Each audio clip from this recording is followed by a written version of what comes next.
1990년 이후로 북조선을 탈출하여 남조선으로 와 살고 있는 탈북자들이 드디어 3만 명을 넘어섰습니다. 2000년대 중반에는 1년에 3,000명씩 오던 탈북자의 수가 김정은의 국경 봉쇄로 줄어들었다가 최근에는 다시 늘어나면서 3만여 명을 넘은 것입니다.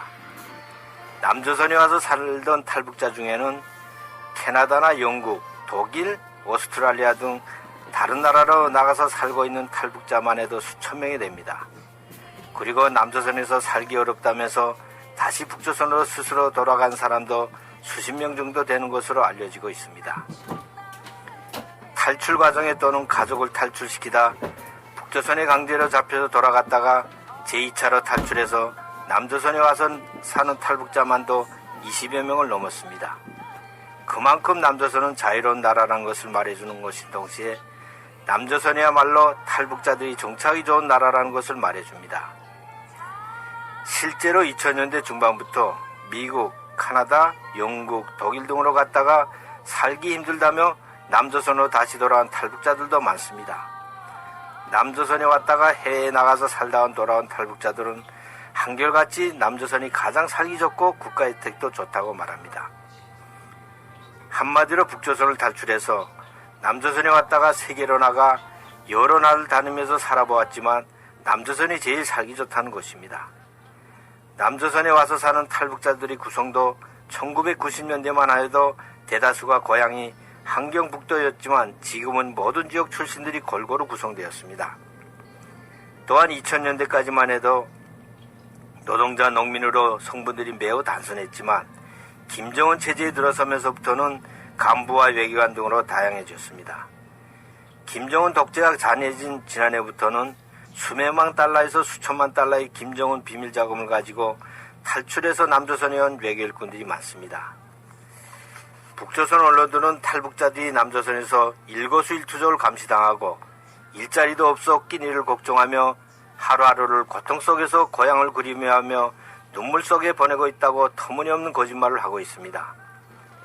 만약 그것이 사실이라면 외국에서 근무하면서 남조선을 비롯한 세계의 상황을 누구보다 잘 알고 있던 영국 대사관이 태영호 공사를 포함하여 수십 명의 외교관들이 남조선으로 망명할 이유는 없다고 할 수 있습니다.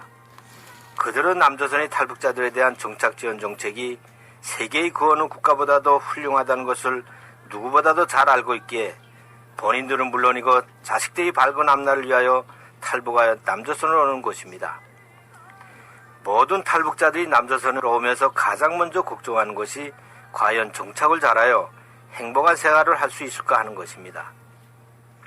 그러나 이런 우려가 한갓 기후에 지나지 않는다는 것은 탈북자들이 남조선 정착을 위한 첫 공정인 하나원 교육과정을 거치면서 해결됩니다. 하나원에서는 한국 정착을 위한 기본적인 모든 것을 이론 교육은 물론이고 현장 실습을 통하여 구체적으로 가르쳐주고 있습니다. 남북한의 언어의 차이점과 컴퓨터 교육, 운전면허 따기는 기본이고 병원과 상점, 은행 그리고 동주민센터와 같은 행정기관들이 이용 방법도 가르쳐줍니다. 이처럼 하나원은 탈북자들을 한국 사회에 적응시키기 위한 종합적인 교육기관이며 수련원이라고 할 수 있습니다. 또한 하나원에서는 교육만이 아니라 탈북자들의 건강상태에 대한 종합적인 검진과 치료를 진행하여 북조선에서 치료를 제대로 받지 못한 거의 모든 병들을 고쳐주고 있습니다.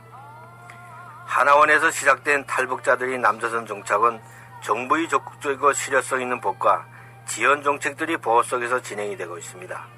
그리고 각종 사회단체들과 국민들이 탈북자들이 남조선 정착에 깊은 배려와 관심을 가져주고 있는 것도 큰 도움이 됩니다. 탈북자들이 짧은 기간 내 정착을 잘할 수 있게 도와주는 남조선 정부의 지원 정책들을 몇 가지로 나누어 보면 다음과 같습니다. 그것은 첫 번째로 현대적인 임대아파트와 많은 정착 자금을 준다는 것입니다. 2000년대 초까지만 해도 자신이 살고 싶은 도시나 지역에서 살았지만 지금은 모두가 서울에서 살고 싶어 해서 추첨을 통해서 정합니다. 임대아파트도 관리사무소라는 기관에서 새로 도배와 장판은 물론이고 청소까지 깨끗이 해놓아서 탈북자들이 그저 입주만 하면 됩니다. 살림집도 이렇게 마련해 주는 것도 고마운데 한 사람당 수만 달러에 해당하는 생활정착금을 정부에서 주고 있습니다. 정착금을 정부에서 주는 것은 탈북자들이 모든 것이 생소한 남조선에서 처음부터 직장을 다니면서 생활비를 벌지 못할 수도 있다고 판단하기 때문입니다. 정부에서 일정 기간은 돈 걱정 없이 생활하라고 주는 돈이 바로 생활정착금인데 몇 년에 걸쳐서 주는 돈을 모두 합치면 약 3만 달러 정도 됩니다. 북한에서는 평생 만져볼 수도 없었을 거액의 정착금을 아무런 조건도 없이 주는 것을 보면서 한국 정부의 관심과 배려에 다시 한번 감사해야 하고 있습니다. 다음으로 탈북자들이 받는 혜택은 기초생활수급자와 동시에 의료보험 일정의 자격을 주는 것입니다. 기초생활수급자란 나이가 많거나 건강이 허락되지 않아 일을 할 수 없는 사람들에게 정부가 일정의 생활비를 지급해주는 제도라고 보시면 됩니다. 그리고 의료보험 일정은 병원 치료와 약값을 국가가 거의 전부를 부담해주는 특별 혜택입니다. 남조선 사람들이 이 혜택을 받으려면 엄격한 심사를 거쳐야 하는데 탈북자들은 아무런 조건도 없이 모두가 선정이 되고 혜택을 받고 있습니다. 다음으로 세 번째로 받는 혜택은 모든 교육비를 면제받고 있다는 것입니다. 초등학교부터 시작하여 중학교, 고등학교까지 전 과정에 걸쳐 학비를 포함하여 모든 비용을 국가에서 보장하여 주고 있습니다. 탈북자들은 대학에 가도 학비 즉 등록금을 전혀 내지 않고 있습니다. 대학 입학도 한국 학생들과 동등한 자격에서 경쟁하기가 어렵다고 보고 특별 전형이라는 우대 정책을 실시하고 있습니다. 장학금 혜택도 남조선 대학생들보다 유리한 조건에서 선정되어 거의 모든 탈북자 대학생들이 졸업할 때까지 장학금을 받고 있습니다. 탈북자 어린이들은 북조선이 타가소나 유치원과 비슷한 어린이집에 다녀도 모든 비용을 정부에서 부담해 줍니다. 그래서 같은 유치원이나 타가소에 다니는 남조선 엄마들은 참으로 부러워하고 질투하는 사람들도 있습니다. 다음으로 탈북자들이 받는 혜택은 각종 기술 자격증을 취득하거나 취업을 하면 해당한 부모에게 장려금을 정부에서 주는 것입니다. 다시 말하여 직업훈련을 통해 용접, 전기, 제빵, 미용과 같은 여러가지 직업이 자격증을 취득하면 일정 금액의 장려금, 다시 말하여 격려자금을 줍니다. 탈북자들이 이러저런 교육을 받고 취업을 하면 정부에서는 더 열심히 일을 하라고 거액의 취업 장려금을 주고 있습니다. 더욱 놀라운 것은 탈북자들을 회사에 취업시킨 사장님들에게는 일정 기간 그들의 월급의 일정액을 정부에서 지원을 해주고 있다는 것입니다. 이외에도 중앙정부와 각 지방행정기관들에서 탈북자 전문 담당 부서들이 있어 사소한 불편이 있을세라 깊은 관심을 돌려주고 있습니다. 탈북자들이 사업을 한다고 기업이나 농사 등 창업을 하면 정부와 은행, 북한 이틀 주민센터 같은 단체들에서 조금리로 대출 특혜도 받고 있습니다. 이런데도 북조선 당국은 남조선에 간 탈북자들이 힘들고 어렵게 산다고 거짓 선전을 하고 있습니다.